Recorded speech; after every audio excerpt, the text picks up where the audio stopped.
नमस्कार। आज हम पंडित श्री राम शर्मा आचार्य की एक दिलचस्प किताब समस्याएं आज की समाधान कल के इस पर थोड़ी बात करेंगे। जी। ये किताब देखिए लिखी तो दशकों पहले गई थी, लेकिन आज की जो चुनौतियां हैं ना, हाँ। जैसे पर्यावरण संकट है, ये भागदौड़ भरी जिंदगी, समाज में तनाव, इनको समझने का एक अलग नजरिया देती है। बिल्कुल। और ये किताब देखिए सीधे तौर पे कहती है कि हमारी कई समस्याओं की जड़ वो कहीं ना कहीं हमारी सोच में है, हमारे जीने के तरीके में। अच्छा। हाँ, जैसे ये मान लेना कि भाई विज्ञान ने हमें सब कुछ दे दिया है, हम सर्वशक्तिमान हो गए हैं, या फिर बस आज का फायदा देखना। हाँ, ये तात्कालिक लाभ वाली बात। और इसी सोच का नतीजा है कि हम अपने कामों के जो दूरगामी परिणाम होते हैं ना, उन पर ध्यान ही नहीं देते। किताब तो यही कहती है कि दुनिया के जो संकट है वो इंसान के गैर जिम्मेदार रवैये से पैदा हुए हैं। बिल्कुल।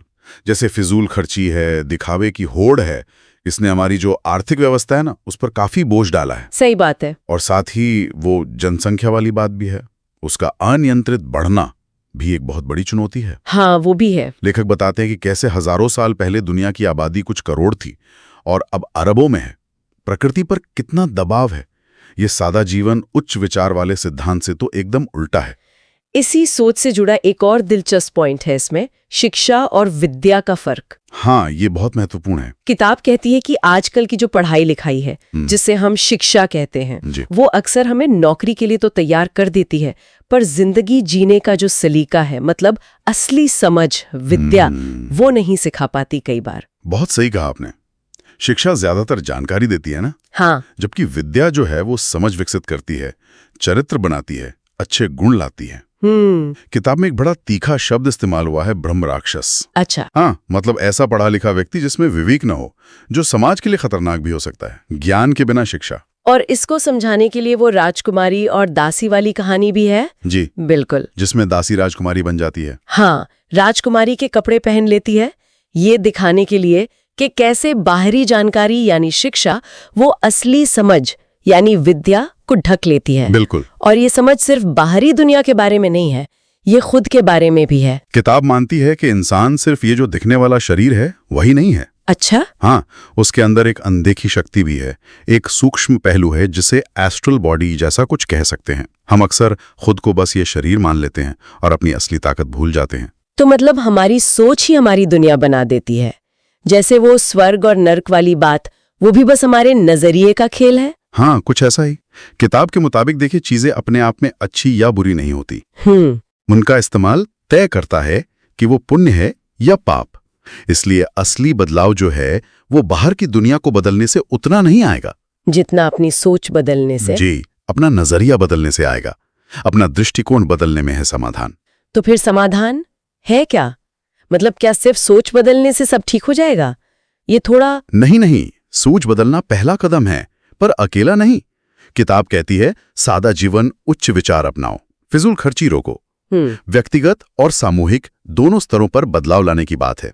साथ ही छोटे स्तर पर आत्मनिर्भरता की बात भी है। जैसे स्थानीय संसाधनों पर आधारित छोटे उद्योग हों या विकेंद्रीकृत व्यवस्थाएं हों। लेकिन जो बड़ी समस्याएं हैं, जो एकदम फैली हुई हैं, उनका क्या?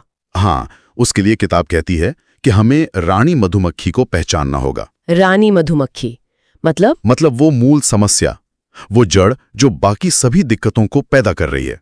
और लेखक के अनुसार वो मूल समस्या है इंसान की सोच और व्यवहार का भटकाव। अच्छा, ये भटकाव ही मूल समस्या है।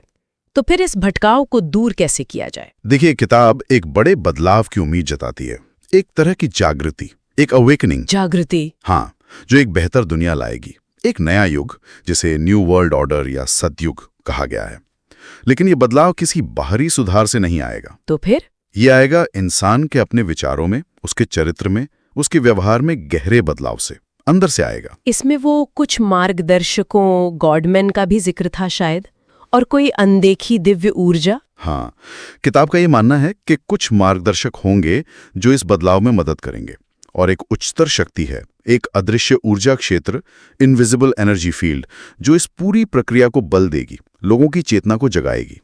लेकिन शुरुआत तो हर व्यक्ति को खुद से ही करनी होगी, आत्मसुधार से। अच्छा, यानी वही बात आ गई, हम बदलेंगे युग बदलेगा, हम सुधरेंगे युग सुधरेगा। बिल्कुल। यही मूल सिद्धांत है।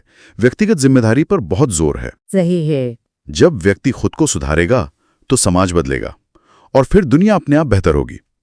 किताब के अनुसार ये जो नई व्यवस्था होगी वो विवेक, हाँ, यानी सही गलत की समझ, और औचित्य मतलब क्या करना उचित है, इन दो स्तंभों पर टिकेगी, प्रूडेंस और प्रॉपराइटी। तो कुल मिलाकर देखें तो पंडित श्री राम शर्मा आचार्य की ये बातें हमें यही याद दिलाती हैं कि आज की जो ये जटिल समस्याएं हैं, इनका हल सिर्फ तकनीक या पैसे में नहीं है, बल्कि इंसान की सोच को, उसकी चेतना को बेहतर बनाने में है। सही। असली ज्ञान यानी विद्या को अपनाने में और सादगी जैसे मूल्यों को असल में जीने में छिपा है। बिल्कुल सही कहा। ये किताब एक तरह से हमें आईना दिखाती है कि देखो, बाहरी बदलाव की चाबी कहीं और नहीं, हमारे अपने अंदर ही है। व्यक्तिगत प्रयास ही है जो सामूहिक परिवर्तन ला सकता है। ये वाकई सोचने वाली बात है। आज के समय में जहां हम बाहरी ज्ञान, स्किल्स, इस सब पर इतना ज्यादा ध्यान देते हैं जी, तब अपने अंदर की समझ, विवेक और नैतिक मूल्यों को साधना कितना जरूरी हो जाता है। शायद यही संतुलन हमें आज की चुनौतियों का सामना करने में ज्यादा मदद कर सकता है। बिल्कुल, संतुलन ही महत्वपूर्ण है।